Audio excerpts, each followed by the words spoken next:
Wala kasi akong naihandang dessert eh. Sa dibdib mo.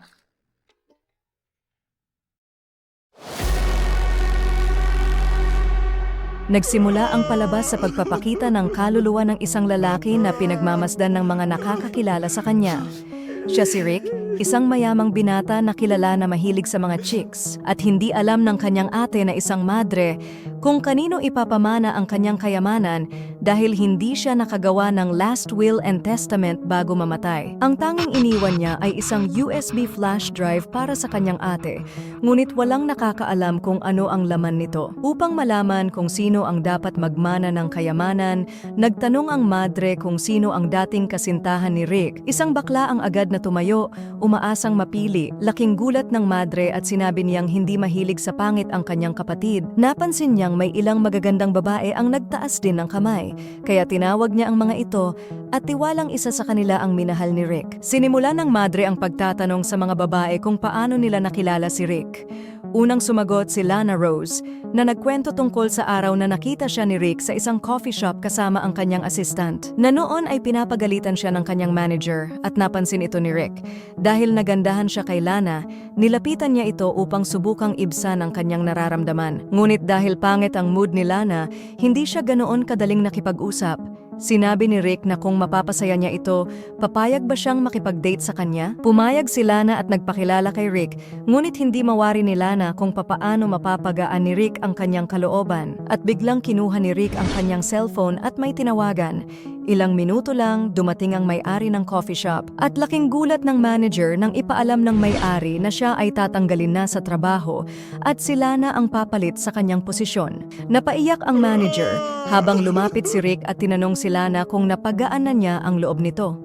Sinagot siya ni Lana na huwag munang sumabat dahil nandoon pa ang kanyang boss. Biglang sumingit ang boss at ibinunyag na si Rick na ang bagong may-ari ng coffee shop, kaya dapat siyang tawagin nitong boss. Hindi makapaniwala si Lana ngunit pumayag siyang makipag-date kay Rick sa kondisyon na huwag niyang tatanggalin ang kanyang manager. Sumang-ayon si Rick at labis ang tuwa ng manager.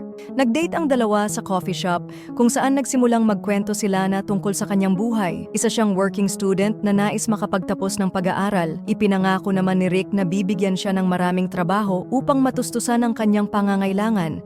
Dahil sa kabaitan ni Rick, unti-unting nahulog ang loob ni Lana sa kanya. Nang magtama ang kanilang mga mata, hindi na niya napigilan ang sarili at tuluyang nagpaubaya. At sa mismong coffee shop, naganap ang matinding sagupaan ng dalawa.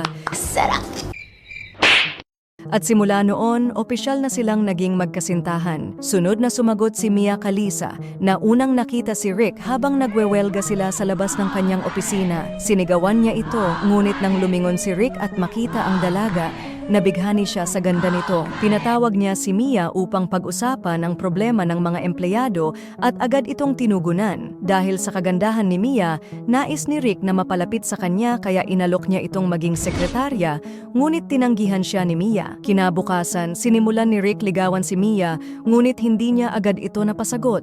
Na-challenge siya dahil bihira lang ang babaeng nagpapakipot sa kanya. Isang araw, nagkaproblema si Mia sa kanyang pamilya at sakto namang tumawag si Rick. Agad niya itong niyayang magkita upang may mapagsabihan ng kanyang saloobin. Sa bahay ni Rick, bigla niya itong hinalikan, ngunit pinigilan siya ni Rick dahil hindi iyon tama. Tinanong ni Rick ang dahilan ng kanyang lungkot, kaya nagsimula siyang maglabas ng sama ng loob. Pinagaan ni Rick ang kanyang pakiramdam, at mula noon, nagbago ang tingin ni Mia sa kanyang babaerong boss. Naging masaya siya sa kanilang pag-uusap, at bago umalis, binigyan niya si Rick ng matamis na halik. Kinabukasan nagdala ng adobo si Mia sa opisina ni Rick bilang pasasalamat, ngunit tinanggihan ito ni Rick dahil mas gusto niya daw kainin ang kanyang dalang tahong. At hindi naman nagdalawang isip si Mia na ihain ang kanyang sariwang tahong. At habang busy sa sagupaan ng dalawa, bigla namang dumating si Lana na merong dalang pagkain, pero buti na lang nandoon ang assistant ni Rick. Sinabi niya kay Lana na busy ang kanyang boss sa isang client at agad siyang pinaalis upang hindi mahuli si Rick. Ang pangatlong nagkwento ay si Maria Osaka. Nakilala ni Maria si Rick sa isang seminar kung saan siya ang tagapagsalita. Sinubukan nitong ligawan si Maria gamit ang kanyang Hokage moves, pero hindi ito gumana dahil alam na ni Maria ang ugali niya sa mga babae. Hindi sumuko si Rick at nagbigay siya ng donasyon para sa mga biktima ng bagyo na tinutulungan din ni Maria. at doon sila naging magkalapit. Habang nasa kotse, nagkwento si Maria tungkol sa pangarap niyang negosyo pero ayaw siyang bigyan ng puhunan ng kanyang ama. Sinuportahan siya ni Rick at nangakong tutulungan siya. Naantig si Maria sa sinabi ni Rick kaya sinagot niya ito at doon sa kotse mismo sila nagbardagulan. Sana all. Kasunod ay si Lexi. Nakilala ni Lexi si Rick ng araw na balak niyang tumalon sa isang building. Pinigilan siya ni Rick pero nagalit si Lexi dahil nahawakan nito ang kanyang cocomelon. At sa bandang huli, napapayag ni Rick si Lexi na huwag nang tumalon. Pagkatapos ay kumain silang dalawa pero nang magbayaran na, sinabi ni Rick na hiwalay ang bill. Dahil walang pera si Lexi na pambayad, inalok ni Rick na siya ang magbabayad ng kinain nila kapalit ng paglilinis ni Lexi sa kanyang kondo. Kinabukasan, dinala ni Rick si Lexi sa kanilang bahay para ipa-makeover at ipinakilala siya sa isang lalaking tulad niya na dumaan din sa matinding pagsubok sa buhay. Taos-pusong nagpasalamat si Lexi kay Rick at nagbago ang kanyang pananaw sa buhay. Napagtanto naman ni Rick na hindi tama na manatili si Lexi sa kanyang kondo, lalo na't hindi sila magjowa at baka magdulot pa ito ng tsismis. Ngunit ayaw pang umalis ni Lexi, kaya sinagot na lang niya si Rick at mula noon, opisyal na silang magkasintahan upang hindi na niya alalahanin ang sasabihin ng iba. Nagustuhan ni Rick ang sinabi ni Lexi at lalo pa siyang natuwa nang aminin nitong wala pa siyang karanasan at si Rick ang magiging unang makakatuklas sa kanyang lihim na paraiso. Sana all. Ang huling nagkwento ay si Riley Red.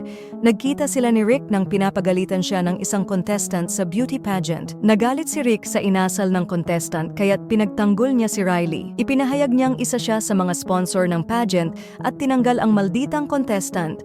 Nakalaunan ay nalaman niyang stepsister pala ni Riley. Dahil sa nangyari, hindi na makakauwi si Riley sa kanila kaya inalok siya ni Rick na tumira na lamang sa kanilang bahay. Kinabukasan, napansin ni Rick na mahilig pala si Riley sa pageant ngunit wala siyang lakas ng loob na sumali dahil sa kanyang panlabas na anyo. Kaya't nangako si Rick na tutulungan siyang gumanda at gawing isang beauty queen.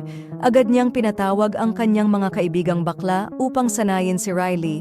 Ngunit nang makita siya, sinabi nilang wala siyang pag-asa dahil sa kanyang itsura. Upang hikayatin sila, sinabi ni Rick na 3 beses niyang dodoblehin ang kanilang sahod kung magtagumpay silang gawing beauty queen si Riley. Dagdag pa niya, mawawala siya ng 2 linggo at inaasahan niyang malaking pagbabago ang makikita niya pagbalik. Agad sinimulan ng mga bakla ang pagsasanay kay Riley. Pagkalipas ng 2 linggo, tuwang-tuwa si Rick sa malaking pagbabago niya. Kinagabihan, tinanong ni Riley kung bakit siya mabait dito at sagot ni Rick, lahat ng tao ay deserve maging masaya. Ngumiti si Riley at sinabing deserve din ni Rick ang kaligayahan ngayong gabi sa anumang paraan na gusto niya. Matapos magkwento ang 5 babae, tinanong sila ng ate ni Rick kung paano natapos ang kanilang relasyon.